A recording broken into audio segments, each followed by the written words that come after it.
Good afternoon, and thank you for joining us for this presentation. My name's Owen Zabel. I'm the Senior Project Officer for Education Engagement at the Australian Institute for Disaster Resilience, and I'm delighted to welcome you to the 2021 DRANZSEN Teachers Forum, the first DRANZSEN Teachers Forum.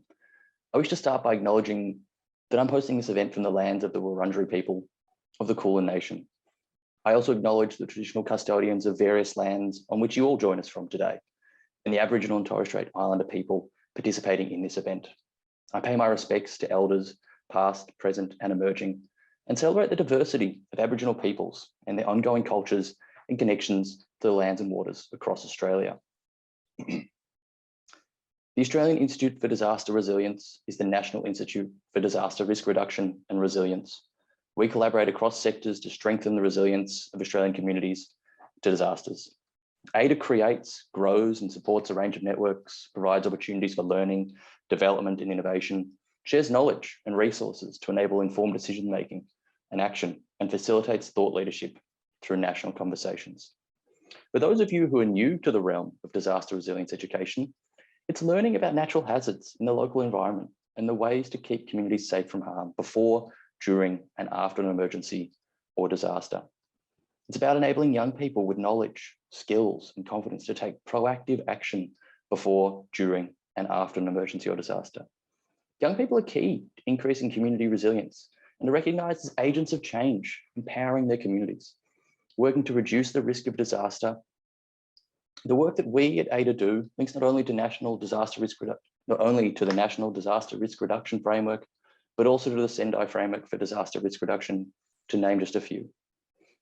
ADA's Education for Young People program supports an initiative which enable young people to develop the knowledge and skills to recognise hazards and risks and design solutions to support communities before, during, and after an emergency or disaster.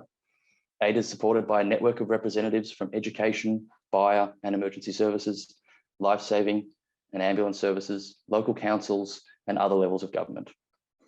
ADA maintains an extensive range of educational resources covering preschool to upper secondary ages. We also recently introduced pages dedicated to Aboriginal and Torres Strait Islander perspectives in disaster resilience education and resources to support culturally and linguistically diverse communities. All of these are free to access via our website, and the links are being posted in the chat thread. Before continuing, I'd like to share a quote that I read recently from Elder Leopold's book, A Sand Country Almanac, that I think rings true to what our presenters will speak about today.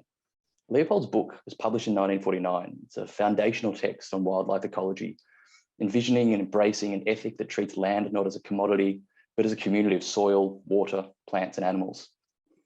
Early in the book, Leopold asks, is education possibly a process of trading awareness for things of lesser worth?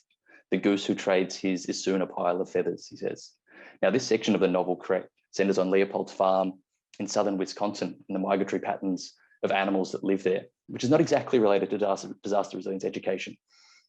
But the question, some 70 years later, is still very astute when it comes to education.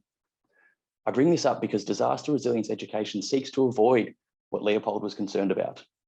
Through the 7 underlying principles, to place the learner at the center, to reflect the local context, to be inclusive, to establish and strengthen partners, to engage and challenge learners, to focus on action, and to build capacity, DRE seeks to increase awareness and encourage young people to treat the natural environment that they live in, not as a commodity, but as a community of water, plants, animals, and people.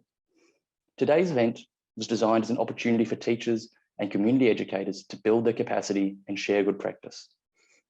We have some fantastic speakers from across our networks who are going to share some real-world examples and practical resources to support your implementation of DRE in the classroom.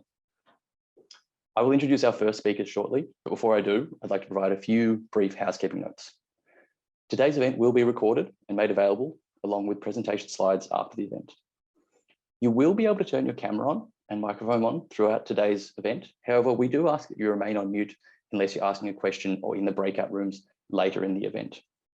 If you have a question for the presenters during the Q&A session, please use the raise hand function and I'll call upon you to unmute yourself and pose your question.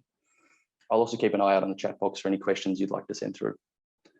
As I said, following the presentations, we're going to send you into breakout rooms and you'll have the option to move around. It's a new function on Zoom, so I will come back and explain that just before we move on. I'll then invite you all to rejoin the main room after you've had a chance to speak to our presenters, and I'll open the floor to those who would like to share any reflections on how group discussions went.